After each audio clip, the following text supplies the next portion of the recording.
India के सबसे बड़े चैनल वाईफाई स्टडी 2.0 में आप सभी का स्वागत है। मैं आचार्य ओपी गुप्ता संस्कृत शिक्षण के लिए उपस्थित हुआ हूं। आज एक विशेष टॉपिक की चर्चा करेंगे आज से, और जिसका नाम है अनुवाद।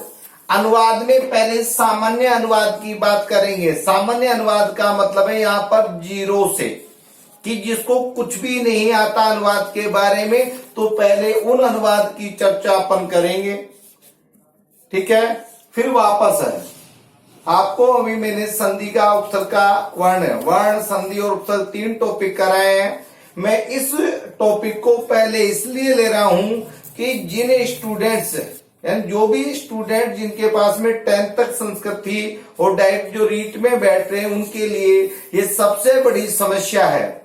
क्या कि पेपर संस्कृत टू संस्कृत आएगा, और जब पेपर संस्कृत टू संस्कृत आएगा तो देखो उसका समाधान एक ही है कि आपको अनुवाद बनाना आना चाहिए। जब हिंदी से संस्कृत अनुवाद बनाना आता है अपन को, संस्कृत से हिंदी, हिंदी से संस्कृत बनाना आता है, इसका मतलब है कि हम पेपर को आराम से अच्छी प्रकार से समझ सकते हैं। तो पहले मैं सामान्य अनुवाद की बात करूंगा, यानी कि अनुवाद का बेसिक टॉपिक। अनुवाद का बेसिक टॉपिक मैं स्टार्ट करूंगा, फिर वापस व्याकरण पे आएंगे अपन, वही समास, प्रत्यय, कारक, अस्तुति, संशोधन सब है। तो पहले मैं ले रहा हूं ताकि थोड़ा आपके लिए अनुवाद का ज्ञान सरल हो जाए। क्यों? कारण है एक ही बात मित्रों बोलूंगा मैं आपको कि केवल आप शब्द और धातु याद करने बस। जो सामान्य अनुवाद हम कराने वाले हैं इसमें आपको केवल शब्द और धातु याद करना है।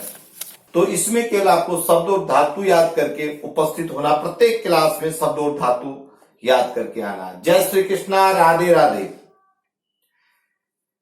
Good morning. जल्दी जल्दी जुड़ जाइए। और जो कोरोना वायरस बीमारी है बहुत तेजी से अपने पैर पसार रही है, विशेषकर राजस्थान में। तो मित्रों ये विशेष रूप से ध्यान रखें कि अपने घर से बाहर बिल्कुल भी नहीं निकले। किसी प्रकार की आपको कोई समस्या होती है यानी बीमारी से संबंधित कोई खांसी, जुकाम, बुखार ऐसा कुछ ही, तो तुरंत आप डॉक्टर की सलाह लेवे, ठीक है। तो चलते हैं टॉपिक की ओर। तो अनुवाद टॉपिक है हमारा, ध्यान रखें, ठीक है। अब अनुवाद टॉपिक में क्या करना है? सबसे पहले नियम 1 ध्यान रखें। पहले नियम 1 की बात करते हैं, इसमें शब्द और धातु काम आएंगे। तो अनुवाद के लिए सबसे पहला नियम है हमारा क्या? तो इधर आप देखिए, ठीक है। अनुवाद के लिए सबसे पहला नियम है क्या कि कर्ता जिस पुरुष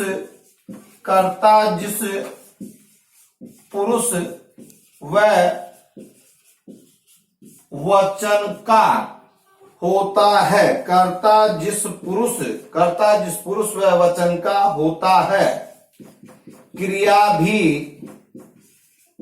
भी उसी पुरुष व वचन की होती है। सामान्य नियम है सबसे पहला कि सबसे छोटे से छोटा अनुवाद हो चाहे सबसे बड़े से बड़ा अनुवाद हो, हमारा यह नियम काम करता है।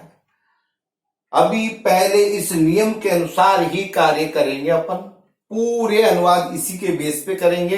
तो सबसे पहले इस नियम को समझो क्या है। कर्ता जिस पुरुष व वचन का होता है, क्रिया भी उसी पुरुष व वचन की होती है। जो शब्द नियम में आए पहले उनका मतलब समझिए। जय श्री कृष्णा, राधे राधे। ज्यादा से ज्यादा शेयर करा करो। आप लाइव क्लासेस 12 बजे होती है तो आप जरूर उपस्थित हुआ करो, कमेंट्स करा करो, ठीक है। कर्ता जिस पुरुष व वचन का होता है, तो कर्ता शब्द आया एक आपके सामने, एक शब्द आया पुरुष, एक शब्द आया वचन, ठीक है। क्रिया भी उसी पुरुष व वचन की, फिर क्रिया, पुरुष और वचन, यानी कि कर्ता आया एक पुरुष, एक वचन और एक क्रिया, एक 4 शब्द आए हैं। इन 4 शब्दों के बारे में पहले समझे। सबसे पहले है कि कर्ता क्या होता है। पहला शब्द आया हमारे पास में कि कर्ता क्या होता है। पहला शब्द आया कि कर्ता क्या होता है। तो सब जानते हो मित्रों कि कार्य करने वाले को कर्ता कहते हैं। कार्य करने वाले को कर्ता कहते हैं, सब जानते हैं। राम पढ़ता है तो राम कौन है? कर्ता, क्लियर। दूसरा आया है हमारे पास में शब्द क्या? क्रिया। दूसरा शब्द कौन सा लिया हमने? क्रिया। कर्ता के बाद में हमने शब्द दूसरा शब्द लिया हमने क्रिया। अब क्रिया क्या होती है? कि वह शब्द जिसके द्वारा कार्य का होना या पाया जाना सिद्ध होता है, यानी कि जो कार्य हम करते हैं उसको बोलते हैं क्रिया। जैसे खाना पीना, आना जाना, पढ़ना लिखना, उठना बैठना, ये सब क्या है? क्रिया, जिसको आप अंग्रेजी में वर्ब भी कहते हैं। ठीक है जी। अब आती है बात पुरुष क्या है। तीसरा शब्द आया कि पुरुष क्या होता है भाई। तो मित्रों पुरुष होते हैं, संस्कृत में 3 पुरुष होते हैं। ध्यान रखिए, जैसे अंग्रेजी में होते हैं, हिंदी में होते हैं, वैसे संस्कृत में होते हैं। तो संस्कृत में 3 पुरुष होते हैं मित्रों। अभी सब करवाएंगे, सब कुछ बताऊंगा, पुरुष कौन से मतलब कौन से, सब कुछ। तो पुरुष 3 होते हैं। कौन कौन से? एक प्रथम पुरुष होता है, एक मध्यम पुरुष होता है, एक उत्तम पुरुष होता है। एक प्रथम पुरुष होता है, एक मध्यम पुरुष होता है, एक उत्तम पुरुष होता है। प्रथम पुरुष को अन्य पुरुष भी कहते हैं, प्रथम पुरुष को अन्य पुरुष भी कहते हैं। तो प्रथम पुरुष, मध्यम पुरुष और उत्तम पुरुष चर्चा करेंगे। प्रथम पुरुष में कौन से आएंगे, मध्यम पुरुष में कौन से आएंगे, उत्तम पुरुष में कौन से आएंगे। इसके बाद में आया वचन। उसके बाद में शब्द कौन सा आया? वचन। देखो वचन मित्रों संस्कृत में 3 होते हैं, एक वचन, द्विवचन और बहुवचन। एक कर्ता हो तो एक वचन का प्रयोग करते हैं, 2 कर्ता हो तो द्विवचन का प्रयोग करते हैं, 2 से अधिक कर्ता हो तो बहुवचन का प्रयोग करते हैं। तो कार्य को करने वाले को कर्ता कहते हैं। पहली बात हुई, कार्य को करने वाले को कर्ता कहते हैं, क्लियर। जिस शब्द के द्वारा कार्य का होना पाया जाता वो क्या कहलाती है? क्रिया कहलाती है, क्लियर। पुरुष 3 होते हैं, प्रथम पुरुष, मध्यम पुरुष और उत्तम पुरुष। वचन 3 होते हैं, एक वचन, द्विवचन और बहुवचन। ये नियम कंठस्थ करना है आपको, चाहे छोटे से छोटा अनुवाद हो, चाहे बड़े से बड़ा। तो जो नियम में शब्द आए हैं, कर्ता जिस पुरुष वचन का होता है, क्रिया भी उसी पुरुष वचन की, यानी कि जो अनुवाद बनाएंगे उसमें आपको कर्ता है वह कर्ता देखना है कि कौन से पुरुष का कौन सा वचन। जब क्रिया का प्रयोग करेंगे तो इस कर्ता के अनुसार करेंगे कि कर्ता क्या है, किस पुरुष वचन का है, उसी के। तो कर्ता जिस पुरुष वचन का होता है, क्रिया भी उसी पुरुष वचन की। अर्थात कर्ता और क्रिया का प्रयोग करने के लिए कर्ता का पुरुष वचन देखना है। ठीक है। तो इसके बारे में अभी चर्चा अपन करेंगे कि क्या क्या है। इस नियम को अपन घटित कर रहे हैं उदाहरणों के द्वारा। तो एक बार इसका स्क्रीनशॉट ले लीजिए, इसका एक बार स्क्रीनशॉट ले लीजिए आप लोग, एक बार इसका स्क्रीनशॉट ले लीजिए। ठीक है, ले लिया होगा स्क्रीनशॉट। अब आती है बात आगे।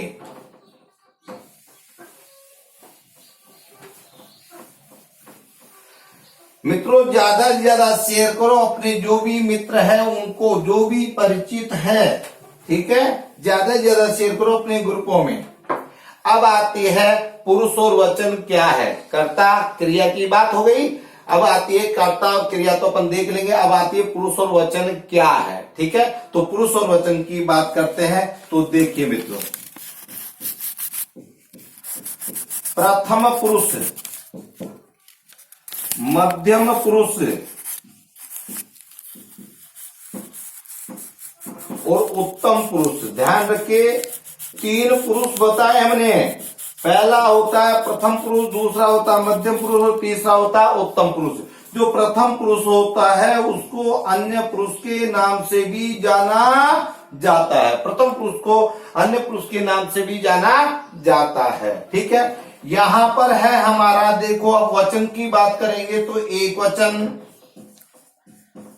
2 के लिए द्विवचन और 2 से अधिक के लिए बहुवचन का प्रयोग करेंगे। देखो मित्रों, मैंने पुरुष की बात की थी तो प्रथम पुरुष, मध्यम पुरुष और उत्तम पुरुष। प्रथम पुरुष को अन्य पुरुष भी कहते हैं, एक वचन, द्विवचन, बहुवचन। ठीक है, यानी कि 3 वचन होते हैं, 3 पुरुष। तो पुरुष और वचन की बात होगी।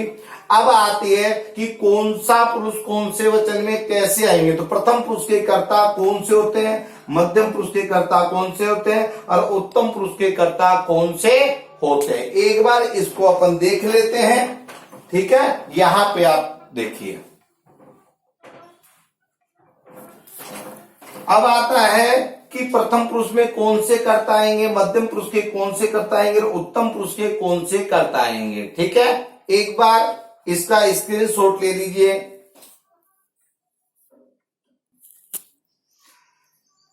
देखिए मित्रों, बात हो रही कि पुरुष बताए 3, प्रथम पुरुष, मध्यम पुरुष और उत्तम पुरुष 3 पुरुष बताए, 3 वचन बताए, एक वचन, द्विवचन और बहुवचन। ठीक है मित्रों, अब आती है कि प्रथम पुरुष यानी अन्य पुरुष।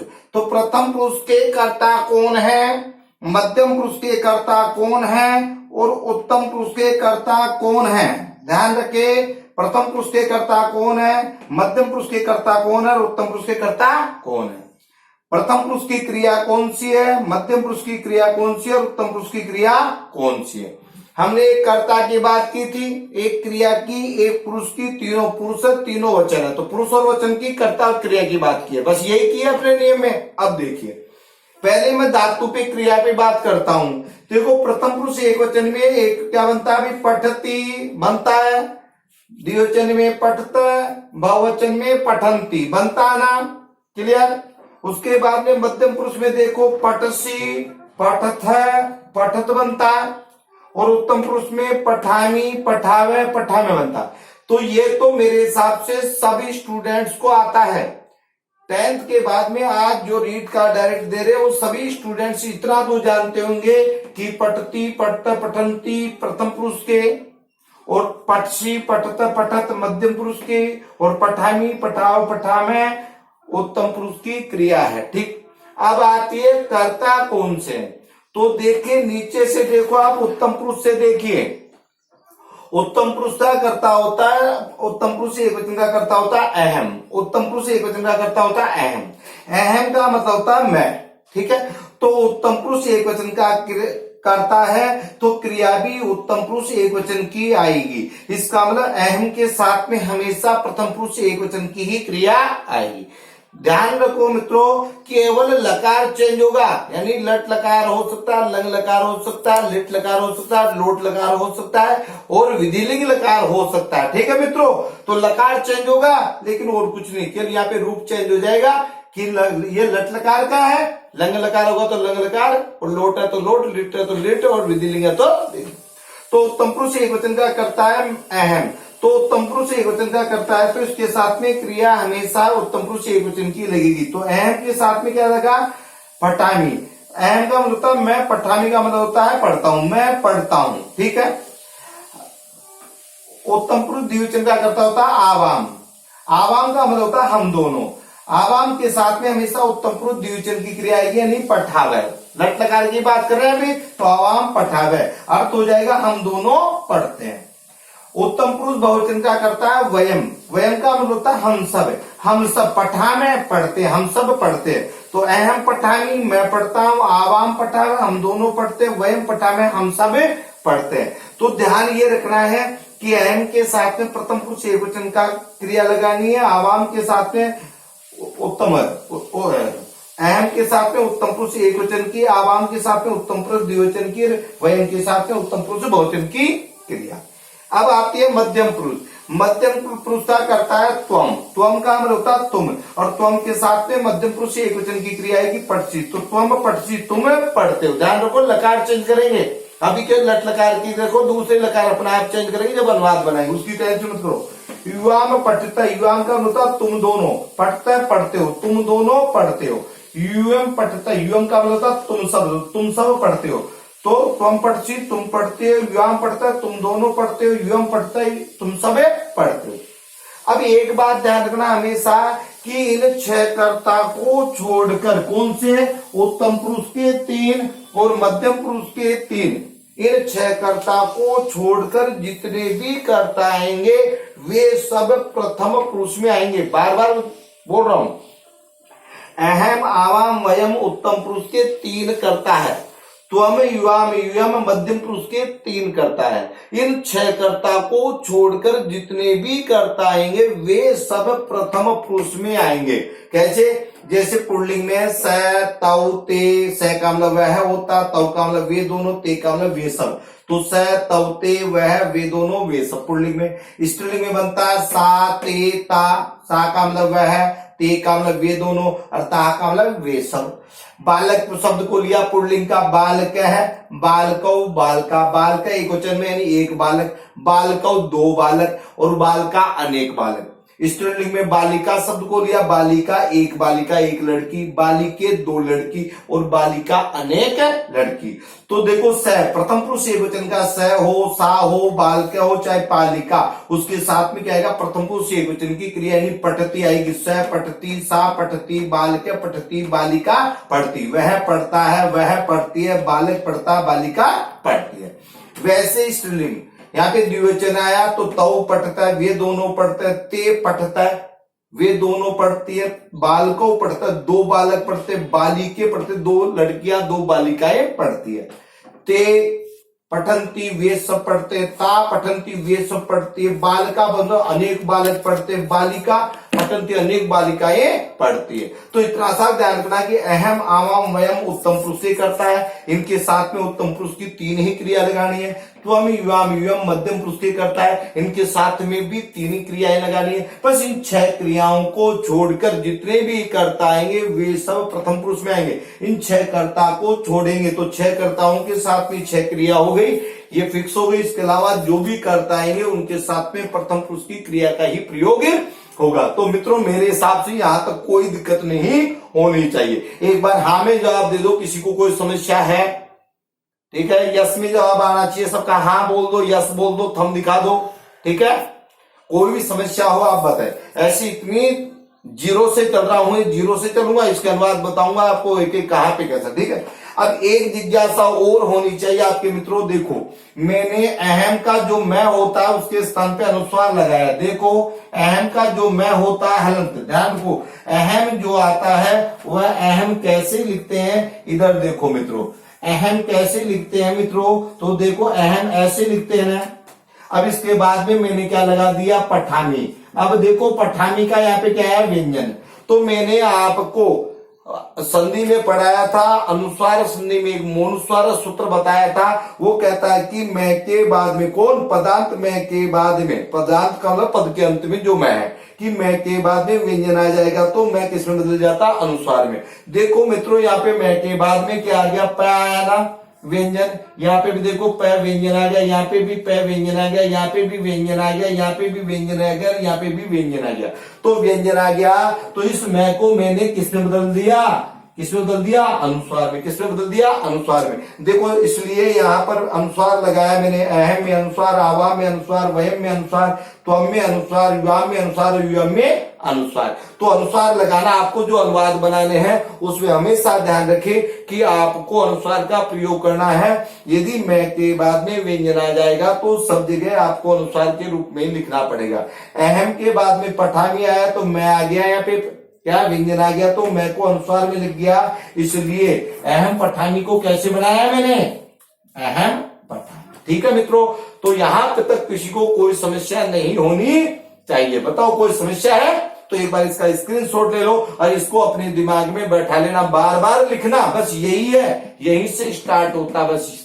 ठीक है, एक बार स्क्रीनशॉट ले लो।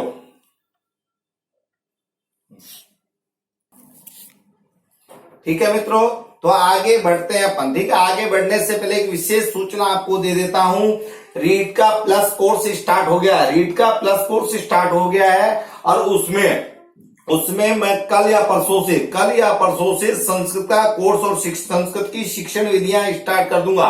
हिंदी की शिक्षण विधियां भी शायद कल से स्टार्ट हो गई है, मतलब आज से स्टार्ट हो जाएगी।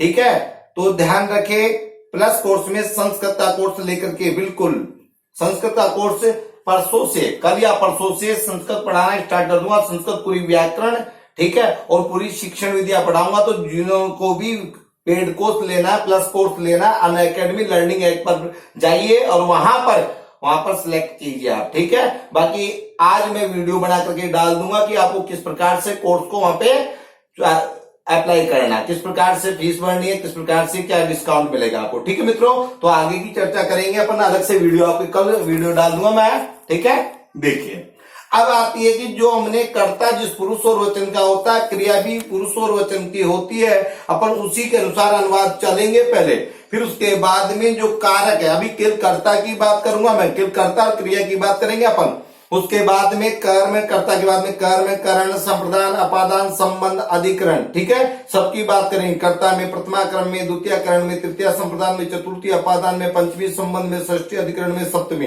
तो उन विभक्तियों का प्रयोग करेंगे आगे जैसे जैसे बढ़ेंगे वैसे, तो उसकी बात करेंगे। अब सबसे पहले मैंने उदाहरण क्या लिया है वहां पे आप आराम से देखिए और उसके बाद में अपन चर्चा करेंगे, ठीक है। जैसे मैंने लिख दिया यहाँ पे राम पढ़ता है, मैंने लिखा राम पढ़ता है, केवल इतना देखो।